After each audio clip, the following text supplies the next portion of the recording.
I'm Ron McKenzie, Senior Designer on Bodycount, and I've been dealing with the multiplayer co-op experience and the second-to-second design of the game. You're not going to be able to find shredding, explosions, or just be able to throw a guy through a wall with a shotgun anywhere else apart from in Bodycount. So as well as the single-player mode, Bodycount also contains multiplayer and co-op modes. The versus modes are the deathmatch, team deathmatch, which deals with player versus player.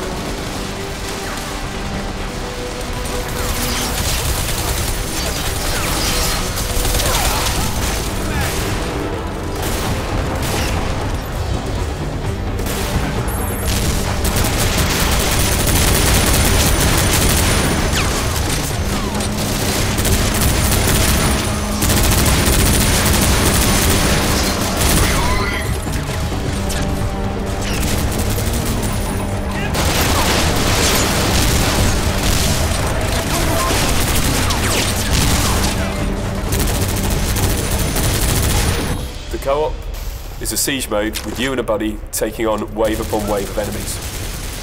It's fine when you start taking on the standard classes early on in the game, but once you've stayed in that area for a certain amount of time, there's no cover left.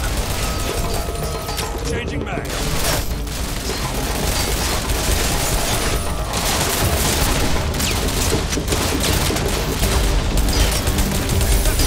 Lots of different classes coming in, wave after wave of enemies. You're really going to have to rely on your friends to get you through to the next level.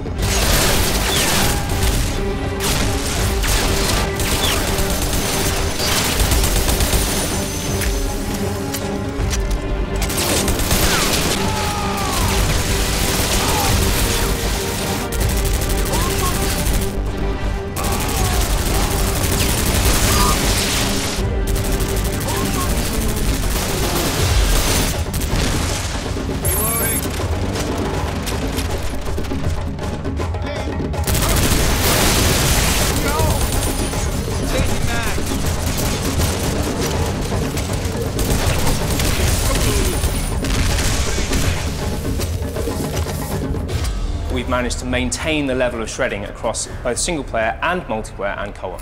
Watching walls slowly get shredded apart and explosives take out whole sides of walls, it really makes you have to think about how you approach these levels and really forces team tactics.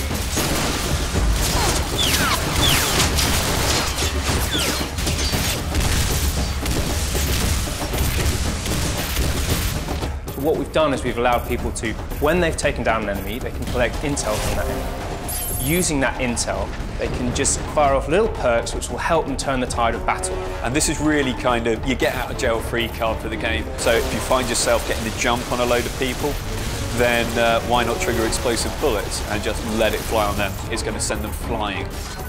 There's radar, which shows up AI in the environment for you. There's adrenaline, which gives you a short amount of invincibility. And then finally there's the airstrike, which just destroys everything around you. My favourite level in Bodycount so far is the China fishing slums. It's a gorgeously lit neon environment with a lot of fogging, a lot of opportunity to stealth around and get the jump on some people in there. There is a stage set later in the game, in the second act of the game, that we refer to as the Old City Streets. It's a beautifully directed stage. It looks fantastic. From a design perspective, I love it because the space fluctuates. You know, it's very tight quarters, kind of shantytown type combat, moving out to really wide range stuff.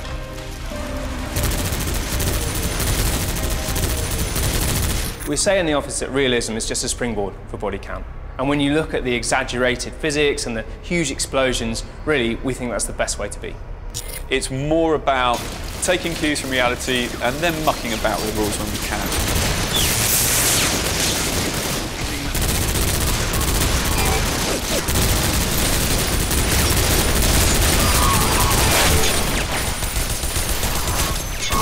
What we've achieved with Bodycount is bringing that huge, shreddable, violent, explosive experience directly into multiplayer.